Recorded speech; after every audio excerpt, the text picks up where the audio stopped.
สวัสดีท่านผู้ชมเนาะคลิปนี้เราก็มีSamsung A10 เนาะตัวนี้เป็นประมาณ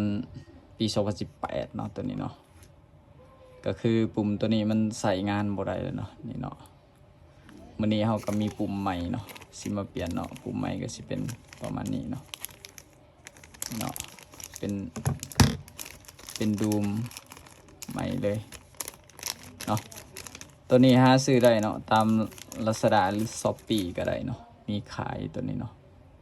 แต่ว่าเราสิบ่ได้แปะลิงก์ใส่ดอกเนาะไปหาเซิร์ชซื้อเองก็ได้เนาะนี่เนาะ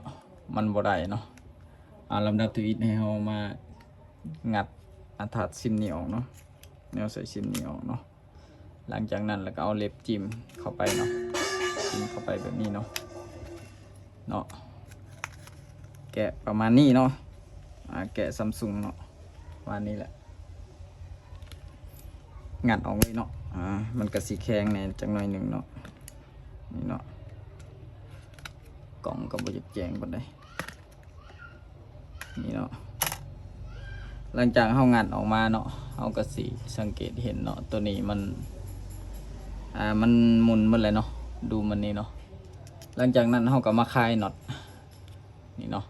คลายน็อต3โตเนาะตัวนี้คลายออก3โตนึงดอก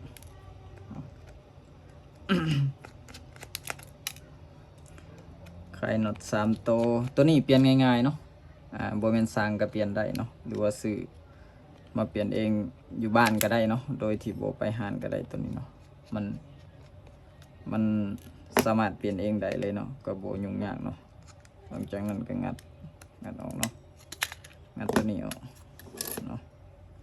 หลังจากนั้นมางัดสายแพรตัวนี้ออกเนาะนี่เนาะมันก็สิออกไปแบบนี้นี่เนาะตัวเก่าเนาะนี่เนาะบัดนี้เอาตัวใหม่มาใส่เลยเนาะตัวใหม่เฮานี่เนาะตัวใหม่เฮาเป็นประมาณนี้ตัวใหม่นี่เนาะมาใส่เลยถืออยู่บ่ล่ะถืออยู่เนาะ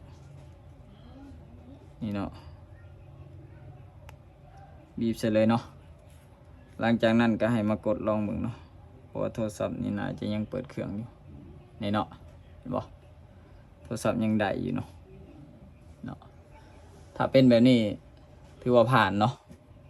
ผ่านเนาะลองบีบมืออีกก่อนเนาะนี่เนาะวิธีใส่ก็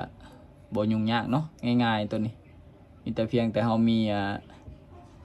สวิตช์ตัวนี้ก็เอามาซบใส่แล้วก็ได้เลยหลังจากนั้นก็กวบน็อตกวบพาเขาแล้วก็หันน็อตแล้วก็ประกอบแล้วก็ส่งลูกค้าได้เลยเนาะถ้าว่าเป็นเครื่องเจ้าของเองก็สามารถใส่ได้เลยเนาะบีบได้ปกติเนาะ